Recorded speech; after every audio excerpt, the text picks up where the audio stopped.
Hello everyone, myself Anshul Dhiman and welcome back to your favorite channel Education Hub.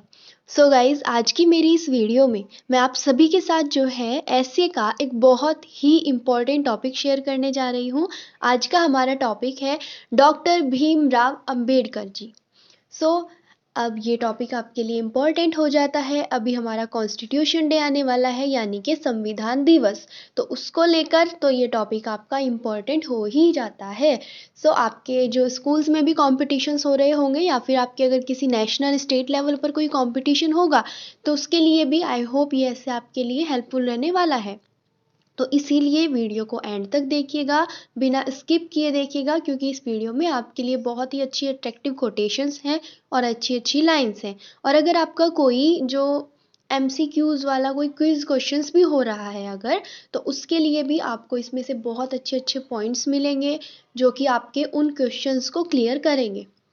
मैं आपको बीच में उनको mark करवाती रहूँगी, आप उनको चाहे तो नोट कर लीजिए या फिर अगर आपको इसकी PDF चाहिए तो आप मेरा इंस्टाग्राम अकाउंट एजुहब विद अंशु के नेम से आप वहाँ पे जाके मुझे पर्सनली टेक्स्ट कीजिए। वहाँ पर मैं आपको without any cost PDF provide करा दूँगी। बस अपनी कॉस्ट इतनी समझ लीजिएगा कि आपको मुझे ऐसे ही अपना कंटिन्यू सपोर्ट करते रहना होगा। सो अब हम देखते हैं हमारा ऐसे।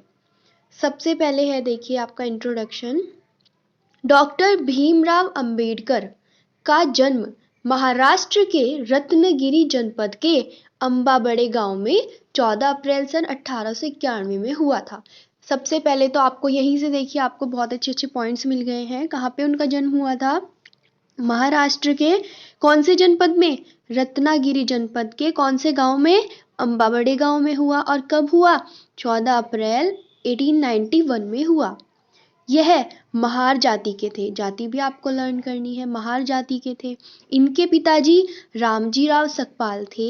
ये सेना में सूबेदार थे, यानी कि इनके पिता का नाम और वो क्या थे वो।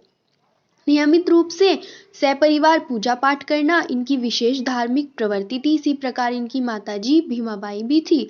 भीमाबाई इनकी माताजी का नाम था, तो इसको भी आप याद करेंगे। देखिए यहीं से आपको 5-6 क्वेश्चंस आपके इसी पैराग्राफ से क्लियर हो चुके हैं। देन हम आगे बढ़ते हैं। भीमराव अंबेडकर को बाबा साहेब के नाम से भी जाना जाता था। किससे? बाबा साहेब के नाम से भी उनको जाना जाता था। वे भारतीय अर्थशास्त्री, न्यायवादी, राजनेता, लेखक, दार्शनिक और समाज सुधारक थे। वे राष्ट्रपिता के रूप में भी लोकप्रिय हैं। वे अपने पूरे जीवन में सामाजिक रूप से पिछड़े वर्गों और दलितों के अधिकारों के लिए लड़े। किस लिए लड़े वो? पिछड़े वर्गों और जो दलित लोग हैं उनके अधिकारों के लिए लड़े। फिर बहुत अच्छी अट्रैक्टिव कोटेशन यूज करेंगे हम। मिला जिनसे भारत को नया विधान, रचा जिन्होंने देश का संविधान, दिया जिन्होंने एक नया हिंदुस्तान, वो थे बाबा भीमराव महान। फिर आगे बढ़ते हैं हम। बाबा साहेब ने अपने समाज को हक दिलाने के उद्देश्य से कई किताबें लिखी। उन्होंने अपने जीवन काल इतिहास में कई पुस्तकों एवं पत्रिकाओं का संपादन किया, जिनमें से कुछ नाम यहाँ पर हैं ये। भारत का राष्ट्रीय अंश, भारत में जातियां और उनका मशीनीकरण, मूल नायक, जनता जो कि साप्ताहिक है, इत्यादि हैं। मगर अंबेडकर जी का जो लक्ष्य है वो अपने शोषित समाज को उनका हक दिलाना था। इस दिशा में उन्होंने 1927 में बहिष्कृत भारत नाम से एक पत्रिका का संपादन शुरू किया। पहले तो आप पत्रिका का नाम भी याद करेंगे और उसका सन भी याद करेंगे, जिसके द्वारा दलितों के शोषण तथा उनके उद्धार करने के लिए समाज को जागृत करने का प्रयास किया। देन 1930 में 30,000 दलितों के साथ इन्होंने काला मंदिर में दलितों के प्रवेश पर रोक के विरुद्ध सत्याग्रह किया। कब किया ये? 1930 में। फिर जब 15 अगस्त 1947 को भारत को आज़ादी मिली तो पहले मंत्रिमंडल में इन्हें कानून मंत्री बनाया गया तथा संविधान सभा के गठन के बाद अंबेडकर को संविधान प्रारूप समिति का अध्यक्ष बनाया गया। इन्हें भारत के संविधान का निर्माता, पिता आदि कहा जाता है, क्योंकि इन्होंने संविधान निर्माण में महत्वपूर्ण भूमिका निभाई। फिर ये डेट है 14 अक्टूबर 1956 को के दशहरे के दिन उन्होंने नागपुर में एक बड़े कार्यक्रम में 2 लाख लोगों के साथ हिंदू धर्म से बौद्ध धर्म को अपना लिया। वे एक महान विधिवेता, समाज सुधारक, शैक्षणिक और राजनेता थे। शिक्षाविद।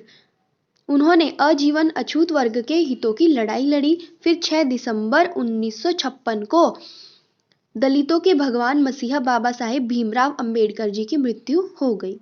उनके कार्यों के लिए भारत सरकार ने 1990 में उन्हें मरणोपरांत भारत रत्न से नवाजा, यानी कि जब उनकी डेथ हो चुकी थी 1990 में, फिर उनको जो है भारत रत्न से नवाजा गया। ये आप याद रखेंगे। इस प्रकार डॉक्टर BR यानी कि भीमराव अंबेडकर जी ने जीवन भर न्याय और असमानता के लिए संघर्ष किया। उन्होंने जाति भेदभाव और असमानता के उन्मूलन के लिए काम किया। उन्होंने दृढ़ता से न्याय और सामाजिक समानता में विश्वास किया और यह सुनिश्चित किया कि संविधान में धर्म और जाति के आधार पर कोई भेदभाव न हो। वे भारतीय गणराज्य के संस्थापकों में से एक थे। फिर लास्ट में भी अच्छी सी कोटेशन है आपकी, भारत के संविधान की थी जिसने रचना, ऐसे वीर की सोच से हर बुराई को है बचना, अच्छी सोच के आड़े जो कोई भी आता है फिर सही पथ पर ही निकल जाता है। सो फ्रेंड्स, ये था हमारा ऐसे। आई होप ये वीडियो आपके लिए बहुत हेल्पफुल रही है। अब अगर आपको गाइस वीडियो पसंद आई है so please please please hit the like button और चैनल को सब्सक्राइब करना बिल्कुल मत भूलिएगा। मुझे अपनी अंशु को ऐसे ही सपोर्ट करते रहिए, जिससे कि मैं भी टाइम टाइम पर आप लोगों के लिए ऐसे ही आपकी हेल्प करती रहूं, आपके लिए इम्पॉर्टेंट वीडियोस लाती रहूं। सो गाइज, आज के लिए इतना ही। Good luck for your competitions, है ना।